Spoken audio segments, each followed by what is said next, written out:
Bible చెప్పింది ఏమిటంటే సత్యదేవుడెవరో, సర్వమానవాళిని సృష్టించిన దేవుడెవరో ఆయన ఈ భూమి మీదకి వచ్చి మానవాళ్ళందరి పాప విమోచన కొరకు బలి అవుతాడని సకల ప్రపంచ గ్రంథాలన్నీ కూడా పలు విధాలుగా ఘోషిస్తూనే ఉన్నాయి. ఈ భూమి మొత్తాన్ని చేసింది ఒక్కడే, మనం అందరం ఆయన సంతానమే. నేను ఎప్పుడు అన్నట్టుగా రాష్ట్రానికో దేవుడు, దేశానికో దేవుడు, మతానికో దేవుడు, కులానికో దేవుడు ఉండడు.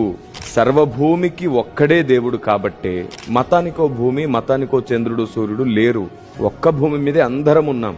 మన అభిప్రాయాలు విభాగించబడ్డాయి, అలాగే దేశాలు కూడా విభాగించబడ్డాయి. ఆలోచన బాగోలేకపోతే కుటుంబమే విడిపోతుంది. అలాగే జరిగింది. కాబట్టి దేవుడు ఒక్కడే. ఆయన్ని తెలుసుకోకపోతే మీ పాపం విమోచించబడదు, తప్పకుండా మీరు అంధకారంలోనే ఉంటారు, నరకంలోనే ఉంటారు అనే మాట బైబిల్ మాత్రమే కాదు, భగవద్గీతలో కూడా ఉంది, మన స్మృతిలో కూడా ఉంది.